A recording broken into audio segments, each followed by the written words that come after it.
A sky the color of burning steel towered over the rotors of the helicopter as they screamed through the mountain winds. But billionaire aerospace mogul Damian Vale wasn't thinking about the billion-dollar contracts or the board members he intimidated daily. He was thinking about dying and whether he deserved it more than anyone else in that aircraft. The alarms blared like metallic thunder, flashing crimson warnings across the control panel, while Damian, drenched in sweat despite the freezing altitude, covered his face with trembling hands and shouted, "Leave! Me GT out the fuel line, ice going to blow." But behind him stood Noah, Hale, a rugged, broad-shouldered single father with grease-lined hands and eyes that had seen too much responsibility for his age, the helicopter's head mechanic and the only man on board who wasn't panicking. Noah didn't move, didn't flinch, because his teenage daughter would be waiting for him to pick her up from school, and he'd promised that today, unlike every other day, he wouldn't be late. Yet something in him, something built from years of being both mother and father, protector and provider, made him stay rooted to the metal floor as flames began crawling like hungry serpents beneath the engine's left cowling, and while Damian's voice cracked with desperation, "Go."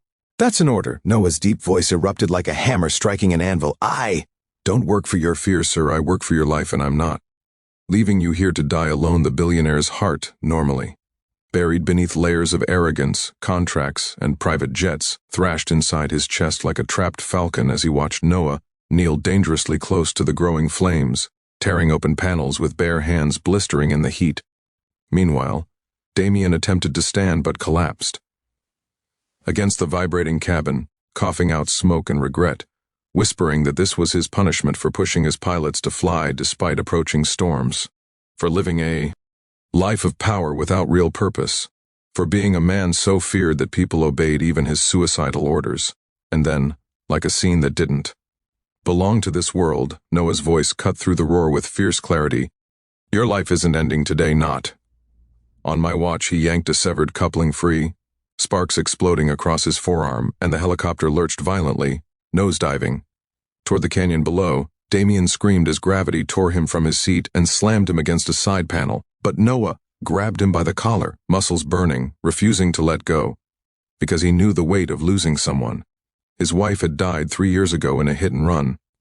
The police never solved, leaving him with a baby girl, a stack of bills, and a heart that had forgotten how to rest, and he refused to let another daughter somewhere in the world lose her father today. As the rotors wobbled and shrieked like tortured metal wings, Noah forced Damian into the co-pilot seat and strapped him in with the determination of a man who had fixed more broken engines than broken hearts, shouting over the chaos, "When I tell you to pull up, you pull up. I can reroute the ignition bypass manually, but I need your hands on that stick." Damian swallowed the terror that had dominated his entire existence, gripping the controls though his fingers quivered uncontrollably, and for the first time in years he listened, really listened, to another human being without ego, without superiority, without the shield of wealth. Noah lunged back into the inferno, swallowing the rear engine bay, coughing, choking, praying he had enough seconds left to buy the helicopter and the lives inside it. Another chance. He ripped open the auxiliary panel, sparks showering him like furious stars, and jammed 2 emergency connectors together, electricity surging through the aircraft and knocking him back with a violent jolt. But the engine coughed, sputtered, then roared weakly back to life, giving Damian just enough thrust to level the plunge.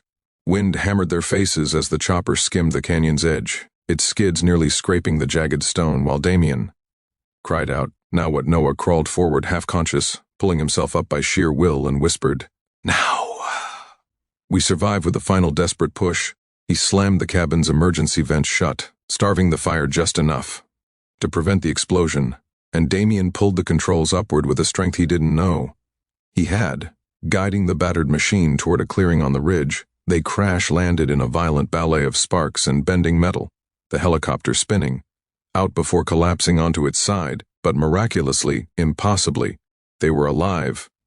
Damian lay gasping on the shattered floor, tears streaming down his face, not from pain but from a realization that struck deeper than any wound. No one in his world of billionaires, politicians, and power brokers had ever risked their life for him, except this ordinary mechanic, this single father who didn't owe him a thing. As Noah pulled himself free of the wreckage, staggering, coughing, his face smeared with smoke and determination, Damien crawled.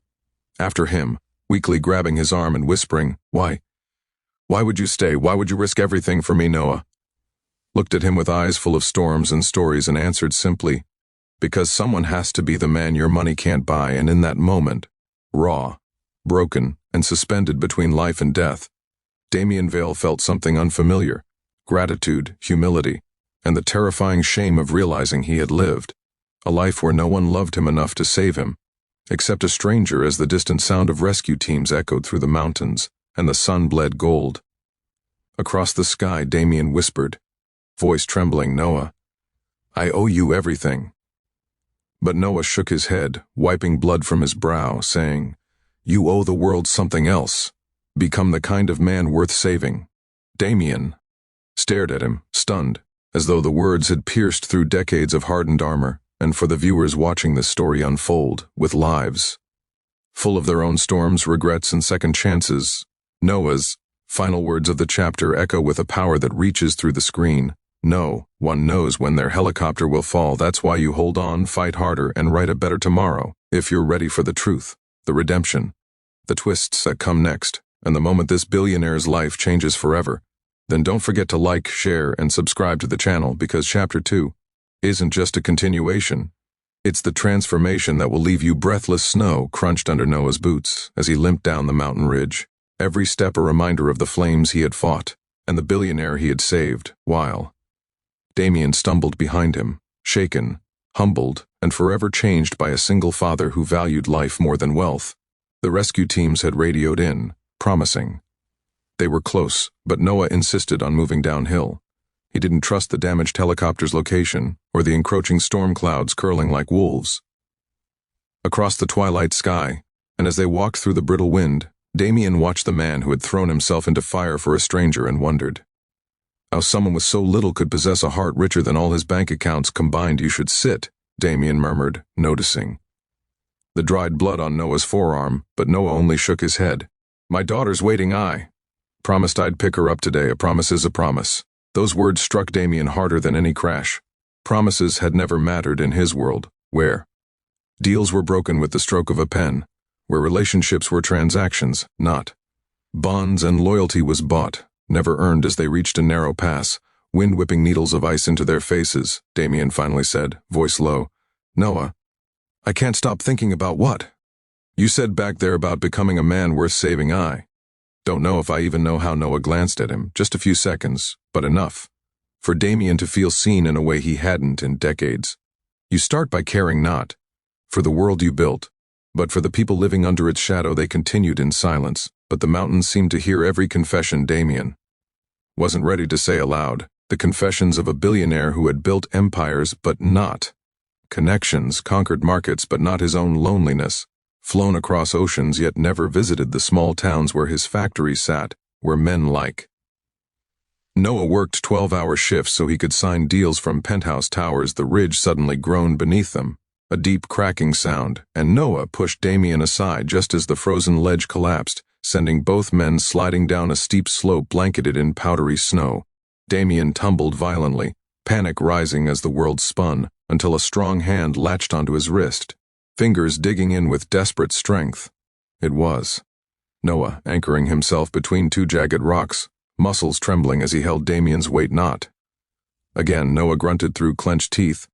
"I didn't save you just for you to die." 2 hours later, Damien clawed at the snow, kicking his boots into the ice, trying to help, trying not to be dead weight. But Noah's grip began slipping. For the first time in maybe his entire life, Damien shouted, "Noah, let me help you." He swung his free arm upward, hooking it around Noah's shoulder, and with a surge of shared will, they heaved, rolled, and crashed onto stable ground. Damien gasped, staring at Noah with a new kind of awe. This wasn't just a brave man, he was a force of nature, a father fueled by a purpose stronger than death. They rested briefly before pushing forward, and as they moved deeper into the forest path, Damien asked quietly, "Your daughter, what's she like?" Noah's expression softened instantly. Smart kind, too grown for her age.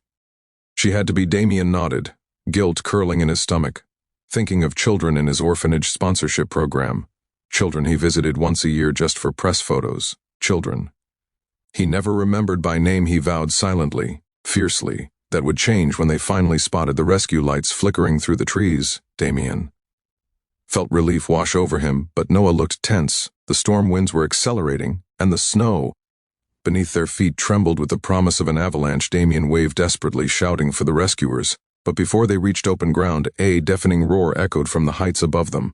The mountain's upper shelf broke loose, sending a torrent of snow barreling toward them like a white tsunami. Run, Noah bellowed, grabbing Damien's arm. But Damien shoved him in the opposite direction. No, you run, your daughter. Go in that split second. Roles reversed, fate twisted, and Noah felt a pain sharper than any wound because he saw in Damien the same fire he had shown earlier. The fire of a man willing to die for someone else. But Noah Hale wasn't the kind of man who let people sacrifice themselves for him. He tackled Damien sideways, dragging him toward a cluster of boulders, rolling under the ledge just as the avalanche thundered over them, shaking the earth like a monster's growl. They lay pinned beneath the stone outcrop, snow pressing like a freezing fist around their bodies, oxygen running thin. Damien wheezed, panic flaring in his chest. Noah, I don't think we'll make it. I don't want to die not knowing if I changed anything, if my life meant anything. Noah, teeth chattering, placed a hand on the billionaire's shoulder. Then make it mean something if we get out of here. Your second chance starts the moment your feet touch ground. The seconds felt like hours until, muffled through snow, voices called out. Rescuers digging, shovels slicing through ice, hands pulling them free. Damien collapsed into the cold air, gasping like a newborn pulled into life, while Noah fell to his knees, tears freezing on his lashes as he whispered, Thank God. I promised her I'd come home when they were airlifted to the emergency base camp. Damien refused treatment until Noah was tended to first, shocking the medics who had only ever seen him prioritize himself later. Wrapped in thick blankets, Damien asked Noah, Let me help you, let me help your daughter, let me do something that matters. Noah shook his head gently.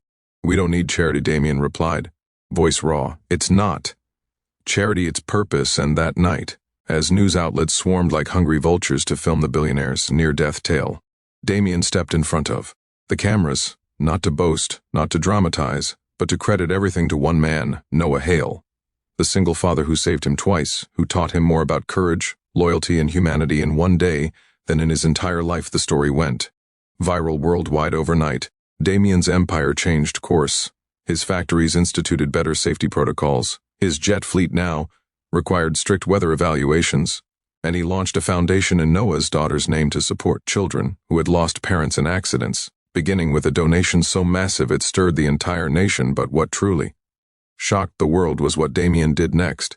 He personally drove, without assistance, without PR teams, to Noah's small apartment the next morning. When Noah opened the door, Damien stood there holding a simple envelope and a trembling smile. Wasn't sure how to thank you, Damien said softly.